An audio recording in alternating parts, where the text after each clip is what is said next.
नमस्कार दोस्तों, मैं राजेंद्र कुमावत आपका स्वागत करता हूं यूट्यूब चैनल उज्ज्वल क्लासेज पर। दोस्तों, आज हम न्यू टॉपिक पढ़ने वाले हैं मैट्रिक्स। पिछले वीडियो में हमने मैथमेटिकल इंडक्शन थ्योरी से संबंधित कुछ चर्चाएं की थी। गणितीय आगमन सिद्धांत क्या होता है और उससे शॉर्ट ट्रिक्स कैसे बनाई जाती हैं, हम उस बात को आगे तक ले जाएंगे और 150 क्वेश्चनों में से लगभग 50 से 60 क्वेश्चन उस मेथड से हम करेंगे। देखो, मैट्रिक्स से संबंधित जो भी महत्वपूर्ण थ्योरी है वो पढ़ लेते हैं। आपने काफ़ी पढ़ रखा होगा मैट्रिक्स के बारे में, तो एक बार हम जल्दी से मैट्रिक्स की कुछ परिभाषाएं वगैरह है उनको बारे में जान लेते हैं। सबसे पहले जो मैट्रिक्स है वो होती क्या है, इस मैट्रिक्स शब्द के बारे में हम जानेंगे। दोस्तों, मैट्रिक्स क्या होती है? कुछ संख्याओं को पंक्तियों और स्तंभों में व्यवस्थित करके आयताकार फॉर्मेट में लिख दिया जाता है। जैसे कोई संख्या है 2, 3,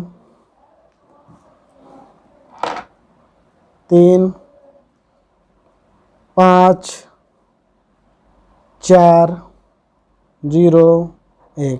तो ये तो बन गई पंक्ति, ये दूसरी पंक्ति, ये वाली पहली पंक्ति बनी है और ये वाली नीचे वाली दूसरी पंक्ति बनी है।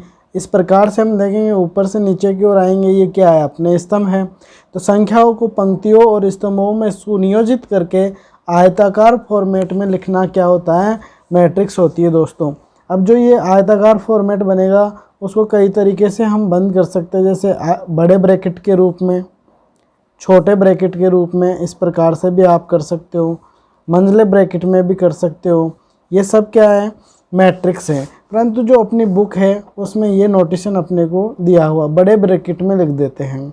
संख्याओं को आयताकार रूप में व्यवस्थित करने के बाद में उन सभी संख्याओं को हम किस में लिख देते हैं?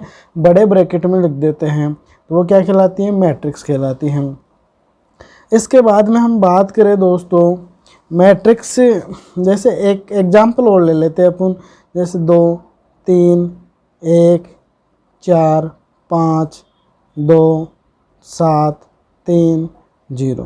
तो ये भी क्या है? अब आप देखो, इसमें कितनी पंक्ति? एक पंक्ति, दो पंक्ति, तीन पंक्ति, पहला स्तंभ, दूसरा स्तंभ और तीसरा स्तंभ। इसमें 3 पंक्ति और 3 स्तंभ है दोस्तों। कितनी पंक्ति है इसमें? 3 पंक्ति और 3 स्तंभ हैं। अब देखो, ये मैट्रिक्स अलग अलग प्रकार से हम लिखेंगे तो इनके नामकरण की आवश्यकता पड़ती है। दरअसल हम अंग्रेजी के बड़े अक्षर की सहायता से मैट्रिक्सों को दर्शाते हैं। जैसे ये ए मैट्रिक्स मान ले, ये बी मैट्रिक्स मान ले, अदर मैट्रिक्स हो उसको सी के द्वारा दर्शा देंगे। तो मैट्रिक्स को बड़े अक्षर के द्वारा दर्शाया जाता है, और जो इसके अंदर जो ब्रैकेट के अंदर जो संख्या आ रही है या अवयव आ रहे हैं उनको हम छोटे अक्षरों के द्वारा दर्शाते हैं। जैसे फॉर एग्जांपल सी मैट्रिक्स है, इसमें हम जो अज्ञात अवयव हैं उनको हम स्मॉल लेटर्स की सहायता से दर्शाते हैं। ए, बी, सी, ई, एफ, ऐसे जो भी मर्जी आए वो लिख दिए मैंने, ठीक है। तो ये भी एक क्या बन गई? मैट्रिक्स बन गई। कोई एलिमेंट अपने को ज्ञात नहीं है तो उनको दर्शाने का जो संकेत रहेगा दोस्तों वो अंग्रेजी वर्णमाला का स्मॉल लेटर्स रहेगा, और पूरी मैट्रिक्स को हम बड़े अक्षर की सहायता से दर्शाते हैं। अब बात करते हैं दूसरे टॉपिक की, मैट्रिक्स की कोटि क्या होती है। मैट्रिक्स की कोटि क्या होती है दोस्तों? बहुत ही सिंपल सा लॉजिक है। जैसे ये वाली मैट्रिक्स है, आप ऊपर देखना है एक बार, जैसे मैट्रिक्स ए है दोस्तों, इसमें कितनी पंक्तियाँ? एक पंक्ति, दो पंक्ति, तीन पंक्ति। R1 है, R2 है, R3 है, कॉलम कितने हैं? C1 है, C2 है और C3 है। 3 पंक्ति है और 3 ही कॉलम है इसमें। तो 3 × 3, 3 पंक्ति और 3 कॉलम। तो इस मैट्रिक्स का क्रम क्या होगा? 3 × 3। इस मैट्रिक्स की कोटि क्या होगी? 3×3 की मैट्रिक्स है दोस्तों। इस मैट्रिक्स की बात करें, इसमें 2 पंक्ति और 3 स्तंभ, 1, 2 और 3। तो पहले पंक्ति लिखेंगे, बाद में क्या लिखेंगे? स्तंभ। तो इस मैट्रिक्स की कोटि क्या होगी? 2 × 3 कोटि की है। इसका ऑर्डर क्या है? 2 × 3 का है, ठीक है। तो मैट्रिक्स का जो ऑर्डर होता है, ऑर्डर ऑफ मैट्रिक्स क्या होता है? उसमें पंक्ति और स्तंभों की संख्या ही क्या होती है? उसकी कोटि होती है। जैसे फॉर एग्जांपल हम एक मैट्रिक्स लेते हैं, A, B, C, D, E, F, ठीक है। ये कोई मैट्रिक्स ले ली मैंने, ए मैट्रिक्स ले ली। इसमें कितनी पंक्ति है? 2 पंक्ति है। तो यहाँ पे कॉर्नर पे लिखेंगे 2 और स्तंभ कितने? 1, 2, 3, 3। ध्यान रखना है पहले पंक्ति आती है, उसके बाद में क्या आता है, यहाँ पे स्तंभ आता है। तो मैट्रिक्स एक की कोटि क्या हो गई, मैट्रिक्स एक की कोटि क्या हुई, 2 इंटू 3। इसका क्रम क्या है, इसको क्रम भी बोल सकते हैं। मैट्रिक्स का क्रम क्या है, 2 इंटू 3 क्रम की मैट्रिक्स है। इसी प्रकार से आपसे कोई पूछे ये क्या भाई, ये भी एक मैट्रिक्स है, इसमें केवल एक ही अवयव है, इसमें कितनी पंक्ति हो गई, एक पंक्ति हो गई और एक ही स्तंभ हो गया। तो इसका क्रम क्या हुआ, इसकी कोटि क्या हुई, 1 इंटू 1। 1 इंटू 1 क्रम की ये मैट्रिक्स है, 1 इंटू 1 कोटि की ये मैट्रिक्स है। इस मैट्रिक्स का ऑर्डर 1 इंटू 1 है। आप किसी भी नाम से बोल सकते हो, कोटि, ऑर्डर और क्रम सब एक ही चीज़ होती है। अब बात करेंगे मैट्रिक्स का निरूपण। बहुत ही अच्छा, बहुत ही प्यारा टॉपिक है। मैट्रिक्स को दर्शाने का क्या तरीका है और इसमें कई बार क्वेश्चन भी आ जाता है। दोस्तों कोई मैट्रिक्स लेते हैं अपन, ए मैट्रिक्स लेते हैं। अब इसके अवयवों को स्मॉल लेटर से दर्शाते हैं, ए आई जे। आई जो लिखा है मैंने, ध्यान से समझना, आई पंक्ति को व्यक्त करेगा और जे स्तंभ को व्यक्त कर रहा है। यानी कि ये मैट्रिक्स का कोई अवयव है ए आई जे, जो आईवीं पंक्ति और जेवें स्तंभ में स्थित है। इस मैट्रिक्स का क्रम n इंटू एम है। n इंटू एम का मतलब आप समझ जाना मेरे दोस्तों, मेरे लाडलो, समझ जाना इस बात को। ये पंक्ति कितनी है, n, और स्तंभ कितने हैं, इसमें स्तंभ कितने हैं, m है। तो इस मैट्रिक्स का निरूपण कैसे करेंगे, रिप्रेजेंटेशन कैसे करेंगे, कैसे दर्शाएंगे, तो दरअसल बात कर लेते हैं अपन मैट्रिक्स के निरूपण की। ए मैट्रिक्स है, कितने बाई कितने की भाई, n इंटू एम की है, n पंक्ति है। तो देखो पंक्तियाँ कैसे लिखेंगे, पहली पंक्ति है, आई की जगह क्या आएगा दोस्तों, 1 आएगा, और ये पहला स्तंभ है तो A11। पहली पंक्ति पहले स्तंभ का अवयव है, बहुत ही इम्पोर्टेंट है। मैं सभी क्वेश्चन इसी मेथड पे करने वाला हूँ दोस्तों। जब थ्योरी कंप्लीट होगी तो ये मैट्रिक्स का निरूपण है, अपने दिमाग में अच्छी तरीके से फिट हो जाना चाहिए। हम जल्दी से जल्दी क्वेश्चन को इसी की सहायता से कर पाएंगे। पहली पंक्ति पहले स्तंभ का अवयव A11 हुआ। पंक्ति तो पहली चल रही है मेरे लाडलो, तो पहली पंक्ति है। अब स्तंभ तो दूसरा हो गया ना, तो यहाँ पे जे की वैल्यू क्या हो गई, 2 हो गई। पहली पंक्ति है, तीसरा स्तंभ हो गया। ऐसे चलते चलते हम आएंगे कहाँ तक, कितने स्तंभ है अपने पास, m स्तंभ है। तो पहली पंक्ति है और mवां स्तंभ है। ऐसे में चला, पहली पंक्ति पहला स्तंभ, पहली पंक्ति दूसरा स्तंभ, पहली पंक्ति तीसरा स्तंभ, पहली पंक्ति mवां स्तंभ। फिर यहाँ पे चलेंगे, अब दूसरी पंक्ति स्टार्ट हो गई। आई की जगह मैंने क्या लिख दिया दोस्तों, 2 लिख दिया, जबकि स्तंभ क्या है, एक ही है, तो जे की वैल्यू क्या आने वाली है, एक ही आने वाली है, तो ये A21 बन गया। ये दूसरी पंक्ति है और दूसरा स्तंभ है तो A22 आ गया। ये दूसरी पंक्ति है और तीसरा स्तंभ स्टार्ट हो गया, A23 आ गया। और यहाँ पे चलते चलते कहाँ आ गए हम, mवें स्तंभ के पास आ गए। तो ये दूसरी पंक्ति और mवां स्तंभ है। अब दोस्तों ऐसे ही नीचे उतरेंगे, पहली पंक्ति, दूसरी पंक्ति, तीसरी पंक्ति, चौथी पंक्ति, आते आते लास्ट में कौन सी पंक्ति आ गई, अंतिम पंक्ति, यानी कि nवीं पंक्ति आ गई। n ही तो पंक्तियां हैं, तो ये nवीं पंक्ति आ गई और पहला स्तंभ है तो AN1 बना। इसी प्रकार से ये nवीं पंक्ति है और दूसरा स्तंभ है AN2 बना। और आगे बढ़ोगे तो AN3 और एंड सो ऑन। इसी प्रकार से मेरे प्यारे लाडलो, मेरे प्यारे बच्चों, ऐसे चलेंगे। तो अब यहाँ पे जो एलिमेंट लिखने वाले हैं, यहाँ पे जो अवयव लिखने वाले हैं हम, वह देखो जरा सोचो विचार करो। ये पहली पंक्ति है, दूसरी पंक्ति, तीसरी पंक्ति, nवीं पंक्ति की बात कर रहे हैं। यहाँ पे कौन सी पंक्ति आ रही है, nवीं पंक्ति। तो यहाँ पे n लिखेंगे और कौन सा स्तंभ आ रहा है, 1 2 3 चलते चलते m आ रहा है, तो यहाँ पे m लिखेंगे। अब यहाँ पे क्रम क्या है इसका, n इंटू एम, यानी कि इसका ऑर्डर n इंटू एम है दोस्तों।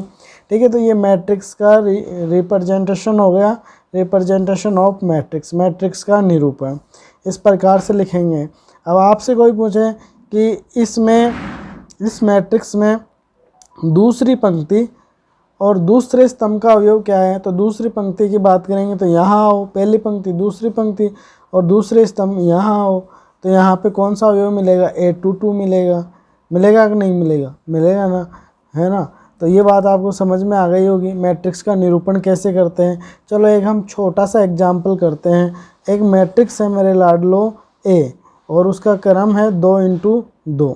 ए आई जे उसके अवयव हैं और इसका क्रम 2 इंटू 2 है। अब जो ए आई जे है उसके बारे में बता रखा है अपने को, ए आई जे बराबर है आई प्लस 2j/3 है। तो बताओ ये मैट्रिक्स कैसी होगी, इसके अवयव कौन कौन से होंगे। A11 की जगह क्या आएगा, A12 की जगह क्या आएगा, A21 की जगह क्या आएगा और A22 की वैल्यू क्या रहेगी। इसमें कुल कितने अवयव रहने वाले हैं, 4 अवयव रहने वाले हैं। एक बार मैं आपको बता दूं इस मैट्रिक्स का क्रम कितना है भाई, 2 इंटू 3 है। तो इसमें अवयवों की संख्या टोटल कितनी होती है, इनको गुणा कर लेंगे 6 अवयव। यानी कि मैट्रिक्स का जो क्रम है दोस्तों उनको गुणा करने पर अपने को क्या मिलते हैं, मैट्रिक्स में टोटल एलिमेंट्स कितने हैं वो प्राप्त हो जाता है। जैसे इस मैट्रिक्स में क्रम क्या n m है, n क्रॉस m है इसका क्रम, तो इसमें टोटल अवयव कितने होंगे, n इंटू एम होंगे। इसमें कितने अवयव, n इंटू एम होंगे। ये 2 इंटू 2 की है तो इसमें कुल अवयव कितने हो गए, इन दोनों को गुणा कर लो मेरे दोस्तों तो कितने आएंगे, 4 आएंगे। तो इसका टोटल अवयव कितने आ जाएंगे, 4। अब देखो मैट्रिक्स कैसे बनेगी, निरूपण करना आपने सीख लिया है, दर्शाना आपने सीख लिया है। 2 इंटू 2 की है तो A11 बनेगी। फिर A12 पहली पंक्ति पहला स्तंभ, पहली पंक्ति दूसरा स्तंभ, स्तंभ 2 ही आएगा। ये I है और ये आपका J है, यानी कि ये N है और ये M है। पंक्तियों की पहली किसको दर्शाता है, पहला अवयव किसको दर्शाएगा, पंक्तियों को, और दूसरा अवयव किसको दर्शाएगा, स्तंभ को। तो 2 पंक्ति और 2 स्तंभ है तो ये दूसरी पंक्ति पहला स्तंभ, दूसरी पंक्ति दूसरा स्तंभ। तो ये मैट्रिक्स बन गई। अब हम ये देखना चाहते हैं कि A11 की जगह क्या आएगा, A12 की जगह क्या आएगा। तो देखो A11 की वैल्यू क्या होने वाली है। आपने क्या किया है मेरे लाडलो, मेरे प्यारे बच्चों, आपने क्या किया है, आप देखो I की जगह 1 और J की जगह 1 रखा है दोस्तों। I की जगह 1 और J की जगह 1 रखा है दोस्तों। तो यहाँ पर भी 1 और 1 रख दो तो 1 बना, और 2 इंटू 1 2 ही बनेगा, बटे हुए में 3 आएगा तो क्या आ गया, 3 बटे हुए 3 बराबर में क्या आ गया, 1। A11 की वैल्यू क्या आ गई, 1 आ गई। A12 की वैल्यू निकालनी है तो I की जगह हम क्या रखेंगे, 1 रखेंगे, और यहाँ पे J का मान क्या है, 2 है। तो 1 प्लस 2 इंटू 2, यहाँ पे 2 इंटू 2 बनेगा कि नहीं भाई, J का मान 2 है तो 2 रखोगे तो 2 इंटू 2 कितना हो जाएगा, 4 हो जाएगा, और बटे हुए में क्या आएगा, 3 आएगा। तो यहाँ पे 5 बटे हुए 3 आ गया। फिर इसी प्रकार से A21 की बात करने वाले हैं तो A21 में क्या होगा दोस्तों, A21 में क्या होगा, तो वही है, यहाँ पे I की जगह क्या आ जाएगा, 2 आएगा, और यहाँ पे J की जगह क्या आएगा, 1 आएगा। तो यहाँ पे 2 इंटू 1 तो 2 ही बनने वाला है, और बटे हुए में 3 है तो 4/3 आ गया। इसी प्रकार से ये वाला A22 की वैल्यू की बात करें अपन, A22 की वैल्यू क्या होगी, I की जगह 2 रखो और यहाँ पे J की जगह भी 2 रखो, तो 2 इंटू 2 कितना होगा, 4 होगा, और अपोन में तो 3 चल रहा है तो 4 प्लस 2 कितना हुआ, 6, और 6 में 3 का भाग जाएगा तो क्या आएगा, 2 आएगा। तो अब देखो यहाँ पे लिख दो आप, A11 की जगह इधर ही कर लेते हैं। A11 की जगह क्या लिखोगे आप दोस्तों, 1 लिखोगे। A12 की जगह 5 बटे हुए 3 लिखोगे। A21 की जगह 4 बटे हुए 3 लिखोगे, और A22 की जगह क्या लिखोगे, 2। तो इस प्रकार से आपकी ये मैट्रिक्स बन के तैयार हो गई है। ठीक है, तो आप मैट्रिक्स का रिप्रेजेंटेशन समझ चुके हैं, आपको आशा करता हूँ मैं समझ में भी आया होगा। यदि समझ में आ रहा है तो वीडियो को अधिक से अधिक शेयर कीजिए। हम बिल्कुल 0 लेवल से स्टार्ट करें दोस्तों, अपने पास काफ़ी समय है, आप आराम से सीख सकते हो। ठीक है, अब अगले टॉपिक की बात करते हैं, मैट्रिक्स की समता क्या होती है, equality of matrix. Equality of matrix, matrix की समता। दोस्तों आपको अच्छी तरीके से दिख रहा होगा मैट्रिक्स की समता क्या होती है। इंग्लिश में बात करें, इक्वलिटी ऑफ मैट्रिक्स। 2 मैट्रिक्स की समता, यानी कि 2 मैट्रिक्स बराबर कब होते हैं, 2 मैट्रिक्स बराबर कब होते हैं। समता का मतलब उनकी ग्रहण क्षमता बराबर रहेगी, उनका ऑर्डर बराबर रहेगा, अवयव बराबर रहेंगे। जैसे हम बात करें कि ये 2 मैट्रिक्स है AIJ N क्रॉस M, ठीक है, n cross m।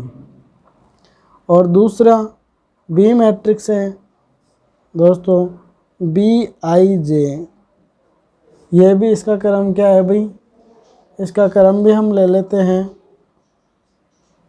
P into Q ले लेते हैं, P इंटू क्यू ले लेते हैं। तो ये दोनों मैट्रिक्स इक्वल, यानी कि दोनों मैट्रिक्स बराबर कब होगी, इक्वलिटी कब होगी इन दोनों मैट्रिक्सों में, A बराबर B मैट्रिक्स है।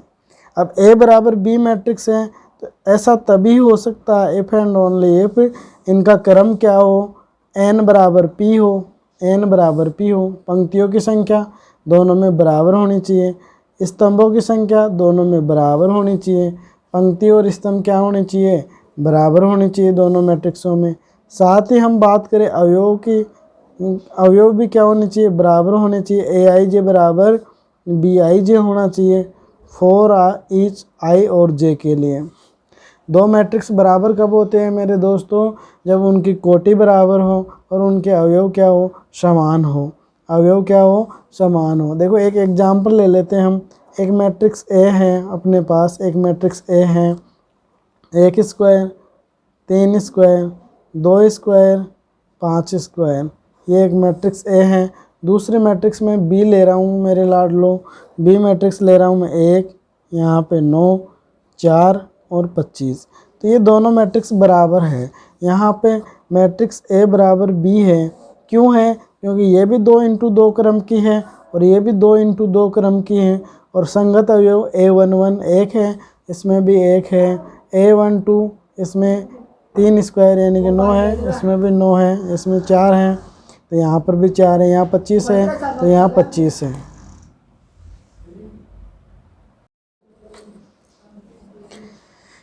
तो दोस्तों ये दोनों मैट्रिक्स बराबर हो गई, क्योंकि यहाँ पे इनका क्रम बराबर है और संगत अवयव भी बराबर हैं। इसके बाद में जो इस लॉजिक से संबंधित जो क्वेश्चन आते हैं वो देख लेते हैं हम। इस टाइप के आपके पास क्वेश्चन आ सकते हैं दोस्तों, जैसे दो मैट्रिक्स इक्वल हैं, A बराबर B है, A बराबर B है, दो मैट्रिक्स है। फॉर एग्जांपल हम बात कर रहे हैं दो मैट्रिक्स A बराबर B है, जहाँ A बराबर है दोस्तों x माइनस 2 4 y प्लस 5 बराबर, सॉरी B मैट्रिक्स है अपने पास, B मैट्रिक्स है 5 4 7 और 5। ये दोनों मैट्रिक्स बराबर यहाँ पे बताई हुई है, A बराबर B है। तो आपको x की और y की वैल्यू ज्ञात करनी है दोस्तों, x और y क्या है यहाँ पे। तो अब हमने परिभाषा में पढ़ा है कि उनके कोटि बराबर होनी चाहिए और संगत अवयव बराबर होने चाहिए। तो यहाँ पे कोटि 2 इंटू 2 है, इसकी भी कोटि 2 इंटू 2 है, तो ये वाली शर्त तो पूरी हो गई। अब संगत अवयव बराबर होने चाहिए। A11 क्या आ रहा है, इसमें x माइनस 2 आ रहा है और इसमें क्या आ रहा है 5 आ रहा है, तो ये दोनों बराबर है। x माइनस 2 बराबर हम क्या लिखेंगे, 5 लिखेंगे। तो x बराबर क्या आ गया दोस्तों, 5 प्लस 2 बराबर 7। x की वैल्यू आ गई 7 और y की वैल्यू आप देख लो, ये कौन सी जगह आ रहा है, दूसरी पंक्ति पहला स्तंभ यानी कि A21 है, तो इसमें A21 क्या है 7 है, तो y बराबर भी क्या आ गया दोस्तों 7 आ गया। इस प्रकार से आपको समझ में आ गया होगा। ये मैंने सिंपल से क्वेश्चन लिया है। इस टाइप के क्वेश्चन जटिल भी हो सकते हैं, उसमें गुणनखंड वगैरह भी हो सकते हैं आपसे, तो आप कर सकते हो। इसके बाद में मैट्रिक्सों के प्रकार पढ़ने वाले हैं हम। मैट्रिक्स के प्रकार,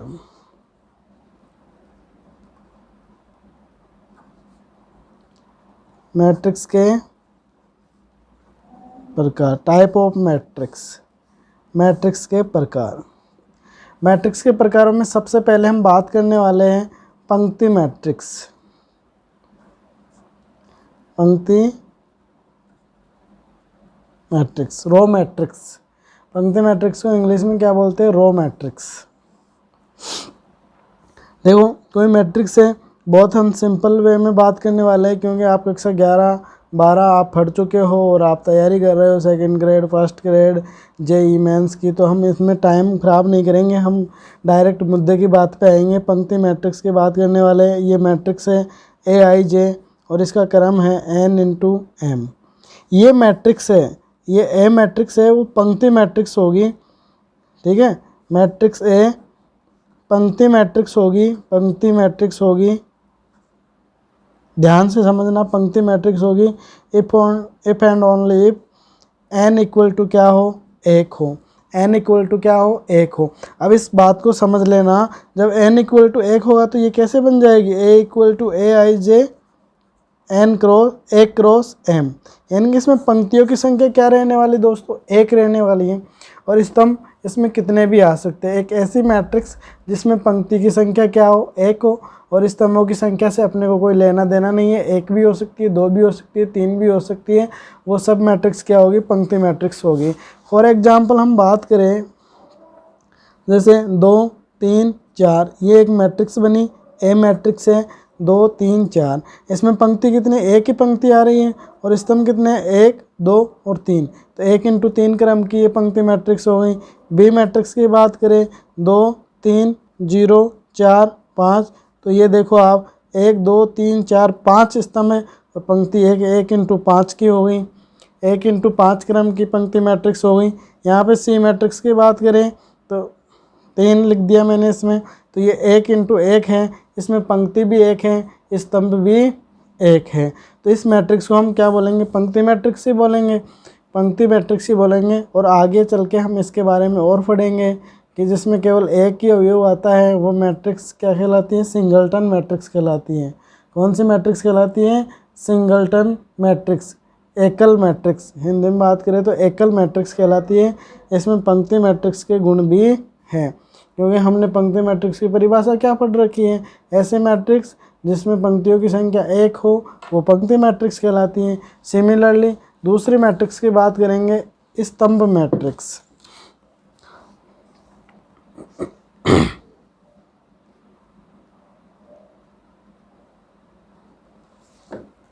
स्तंभ मैट्रिक्स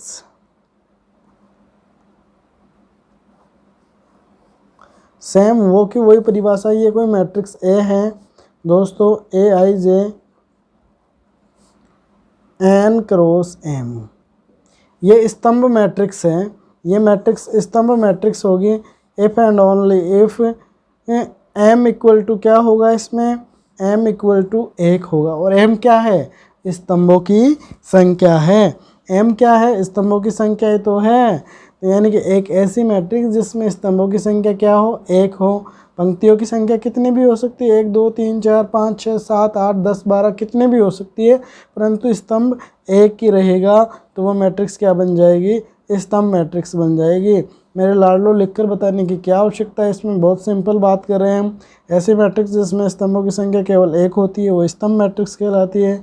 ऐसी मैट्रिक्स जिसमें पंक्तियों की संख्या केवल 1 होती है वो पंक्ति मैट्रिक्स कहलाती है। देखो एग्जाम्पल के तौर पे हम बात करें, मैट्रिक्स ए 2 4 5 1, कितने स्तंभ है इसमें, केवल 1 ही स्तंभ आ रहा, पंक्ति 1 2 3 4, तो यहाँ पे 4 पंक्ति है और स्तंभ 1 है, 4 इंटू 1 क्रम की हो गई।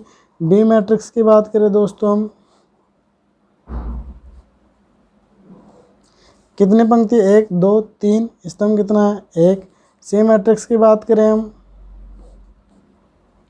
इसमें केवल 1 ही अवयव 5, 1 इंटू 1, ये पंक्ति मैट्रिक्स भी है, स्तंभ मैट्रिक्स भी है, इसमें सभी गुण आ रहे हैं क्योंकि इसमें स्तंभ भी एक ही है, तो हम इस मैट्रिक्स को क्या बोल सकते हैं, स्तंभ मैट्रिक्स भी बोल सकते हैं। और मैंने बताया था कि इस मैट्रिक्स को हम सिंगलटन मैट्रिक्स भी बोलते हैं।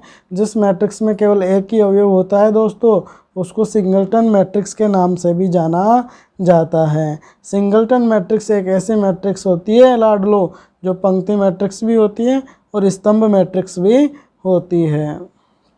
अब इसके बाद में हम नेक्स्ट जो मैट्रिक्स पढ़ने वाले हैं मेरे लाडलो वो है शून्य मैट्रिक्स। शून्य मैट्रिक्स, शून्य मैट्रिक्स क्या होती है, एक ऐसी मैट्रिक्स जिसके सभी अवयव क्या हो, 0 हो, वो शून्य मैट्रिक्स कहलाती है। इसको हम कैपिटल O के द्वारा दर्शाते हैं, यानी कि कैपिटल O के द्वारा इसको दर्शाते हैं। लाडलो शून्य मैट्रिक्स क्या होगी, एक बार फिर से रिपीट कर रहा हूँ मैं, जिस मैट्रिक्स के सभी अवयव क्या हो, जीरो हो वो शून्य मैट्रिक्स कहलाती है। इसको कैपिटल ओ के द्वारा दर्शाते हैं। जैसे कैपिटल ओ मैंने लिखा 2x3 क्रम की कोई मैट्रिक्स है, ऐसे लिखा हुआ आ गया ओ 2x3, तो आज समझ जाना कि ये 2x3 क्रम की जीरो मैट्रिक्स है, जिसमें 2 तो क्या है पंक्ति है और 3 स्तंभ है, 1 2 और 3 स्तंभ, 2 पंक्तियाँ, तो इस प्रकार से ही तो बनेगी ये 2x3 क्रम की। सभी अवयव जीरो बताने हैं आपको। इस प्रकार से आ जाए 4x3, 4x3 का मतलब समझ जाना कि इसमें 4 पंक्ति है, 3 स्तंभ है, ओ आ रहा है, शून्य मैट्रिक्स है। तो इसको कैसे लिखोगे, 1 2 3, 3 स्तंभ हो गए, 1 2 3, 1 2 3, 1 2 3, कितनी पंक्तियाँ हो गई, 1 2 3 4 पंक्तियाँ हो गई। ये R1 R2 R3 और R4, ये C1 C2 C3, यानी कि 4x3 क्रम की जीरो मैट्रिक्स बन गई है। ठीक है दोस्तों, समझ में आ रहा है। इसके बाद में हम बात करेंगे वर्ग मैट्रिक्स की। वर्ग मैट्रिक्स क्या होती है।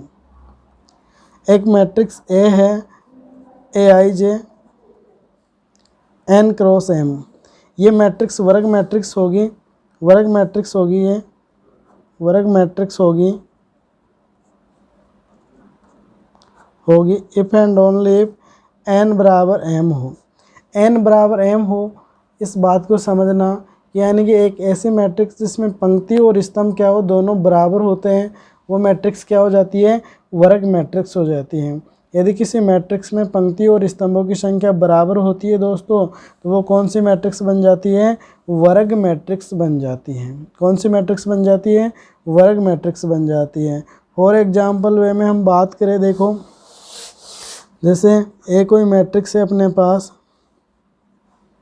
3x3 क्रम की मैं मैट्रिक्स लिख रहा हूँ मेरे दोस्तों, A11 A12 A13 A21 A22 A23 A31 A32 और A33, 3 क्रम की ये मैट्रिक्स है। 3x3 क्रम की एक वर्ग मैट्रिक्स है, ठीक है, और इसमें पंक्ति और स्तंभ 3 है, तो ये कौन सी मैट्रिक्स हो गई, वर्ग मैट्रिक्स हो गई। वर्ग मैट्रिक्स में एक विकर्ण आता है, ये वाला अगर विकर्ण होता है, इधर से देखें तो ये पश्य विकर्ण होता है, जहाँ पे I और J बराबर होते हैं, जहाँ पे I की और J की वैल्यू बराबर होती हैं, तो वो कौन कौन से अवयव आएंगे, I और J बराबर होंगे। तो एक तो यहाँ पे है 1 1 2 2 और 3 3, A11 में, A22 में और A33 में, ये 3 अवयव है, ये विकर्ण के अवयव होंगे, जहाँ पे I और J बराबर हैं। पहली पंक्ति पहला स्तंभ, दूसरी पंक्ति दूसरा स्तंभ, तीसरी पंक्ति तीसरा स्तंभ, जहाँ पे I और J बराबर है वो विकर्ण के अवयव कहलाएंगे, ठीक है। और इस विकर्ण को हम कौन सा विकर्ण कहेंगे, मुख्य विकर्ण या अगर विकर्ण कहेंगे। कौन सा विकर्ण कहेंगे, अगर विकर्ण कहेंगे। समझ में आ रही है बात आपको, अगर विकर्ण, मुख्य विकर्ण, ठीक है। और ये वाला पश्य विकर्ण होगा आपका। तो अगर विकर्ण हो गया, मुख्य विकर्ण हो गया, दोनों एक ही बात है। डायगोनल के एलिमेंट है, विकर्ण के अवयव हैं दोस्तों। और ये बहुत ही इम्पोर्टेंट मैट्रिक्स है, क्योंकि हम अधिकतर जो भी थ्योरी पढ़ने वाले वो सभी वर्ग मैट्रिक्स पे आएगी। जब हम सारणिक की बात करेंगे तो सारणिक वर्ग मैट्रिक्स से ही बनती हैं। तो इम्पोर्टेंट मैट्रिक्स है अपने आप में, और इस मैट्रिक्स की सहायता से काफ़ी परिभाषाएं आगे चल के निकलेगी। देखो दूसरी बात करते हैं मैट्रिक्स का ट्रेस। मैट्रिक्स का ट्रेस कई बार सेकंड ग्रेड में, फर्स्ट ग्रेड में ये बिल्कुल सीधा क्वेश्चन पूछा गया है, मैट्रिक्स का ट्रेस क्या होता है। कोई भी वर्ग मैट्रिक्स होती है, ये वर्ग मैट्रिक्स है अपने पास ए, वर्ग मैट्रिक्स दोस्तों आप नोट्स बनाना बाकायदा, समझ गए। वर्ग मैट्रिक्स ए आई जे, ठीक है, ए I J N cross N की है। तो इसका ट्रेस क्या होगा, वर्ग मैट्रिक्स ए का ट्रेस TRA के द्वारा दर्शाया जाएगा। किसके द्वारा दर्शाएगा, TRA के द्वारा दर्शाया जाएगा। और वो क्या होगा, समीशन AII, यानी कि अगर विकर्ण के अवयव जहाँ पे I और J बराबर हैं, उन अवयवों को जोड़ दो। समीशन का मतलब जोड़ना। जैसे इस मैट्रिक्स की बात करें हम, इस मैट्रिक्स का ट्रेस क्या होगा, तो मैट्रिक्स ए का ऊपर वाले मैट्रिक्स का ट्रेस क्या बनेगा, A11 plus A22 plus A23। यानी कि अगर विकर्ण के अवयवों को जोड़ने पर जो मान प्राप्त होगा वो मैट्रिक्स का क्या कहलाता है, ट्रेस कहलाता है। मैट्रिक्स का क्या कहलाता है दोस्तों, ट्रेस कहलाता है। बहुत ही इंपॉर्टेंट क्वेश्चन है, इस ट्रेस से संबंधित कई बार एग्जाम में पूछा गया है, सेकंड ग्रेड फर्स्ट ग्रेड में। देखो एक एग्जाम्पल में करके आपको बताने वाला हूं दोस्तों, वीडियो काफ़ी लंबा होगा, ठीक है। तो अगले वीडियो में हम कुछ परिभाषाएं और पढ़ेंगे और फिर धीरे धीरे हम अपने मूल टॉपिक पे आएंगे। एक मैट्रिक्स में ले रहा हूँ जो कि क्या है, वर्ग मैट्रिक्स है। ये बात सदैव आपको याद रखनी है, ट्रेस सदैव वर्ग मैट्रिक्स का ही होता है। वर्ग मैट्रिक्स के अलावा अन्य जो मैट्रिक्स है उनका ट्रेस नहीं निकाला जाता है। तो ये 3x3 क्रम की मैं कोई मैट्रिक्स ले रहा हूँ ए, ठीक है, 1 3 2 4 5 1 0 7 -2। इस मैट्रिक्स का ट्रेस क्या होगा, तो इस मैट्रिक्स का trace trace of A, TRA, ठीक है, क्या होगा, 1 + 5 प्लस क्या आएगा, -2, ठीक है। अगर विकर्ण के अवयव यही तो आ रहे हैं, मैं लाइन खींच के बता रहा हूँ, यही तो है अगर विकर्ण, ठीक है, मुख्य विकर्ण ये, इनको जोड़ दो।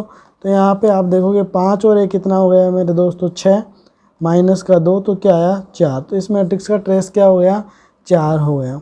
इसी प्रकार से कोई अन्य एग्जाम्पल ले, कोई मैट्रिक्स भी है, ये 2x2 क्रम के 4 3 7 और 1, 2x2 क्रम की वर्ग मैट्रिक्स है।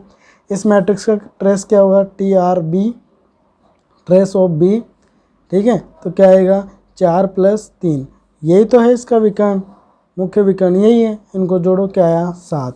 तो इसका क्या हो गया, ट्रेस 7 हो गया। अब ट्रेस की कुछ प्रॉपर्टी होती हैं, ठीक है, ट्रेस की कुछ प्रॉपर्टी होती है। तो आपको ट्रांसपोर्ट मैट्रिक्स के बारे में मैंने बताया नहीं, 2 मैट्रिक्सों के मल्टीपल के बारे में नहीं बताया। तो ये आपको यदि याद हो तो मैं इसके गुण लिख देता हूँ, ट्रेस के गुणधर्म, ठीक है। देखो कोई भी मैट्रिक्स होती है, ए मैट्रिक्स है अपने पास, इसका ट्रेस निकालो या इसके परिवर्तित मैट्रिक्स का ट्रेस निकालो, दोनों ट्रेस क्या होते हैं, बराबर ही होते हैं, ठीक है।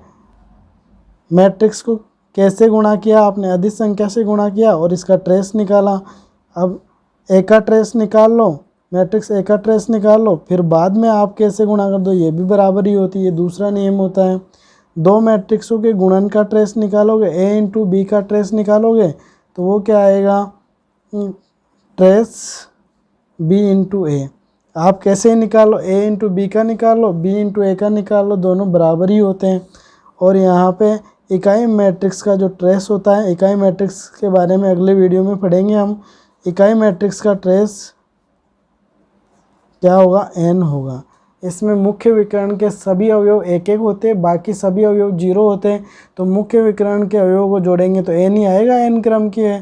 तो ये कुछ जो परिभाषाएं है वो बच रही हैं, वो अगले वीडियो में देखेंगे और धीरे धीरे हम मैट्रिक्स का विस्तृत अध्ययन करेंगे। और जो एग्ज़ाम में जो क्वेश्चन आए हुए हैं साथ में उनके बारे में भी पढ़ेंगे और उनको सोल्व करेंगे। आप वीडियो को अधिक से अधिक शेयर करें। चैनल पे फर्स्ट बार हो तो प्लीज़ चैनल को सब्सक्राइब करें, लाइक करें, कमेंट करके बताइए आपको कोई चीज़ समझ में नहीं आ रही है तो हम पूरा प्रयास करेंगे, आपको समझाने का अथक प्रयास करेंगे दोस्तों। धन्यवाद। अगले वीडियो में फिर से मिलते हैं, तब तक के लिए अलविदा।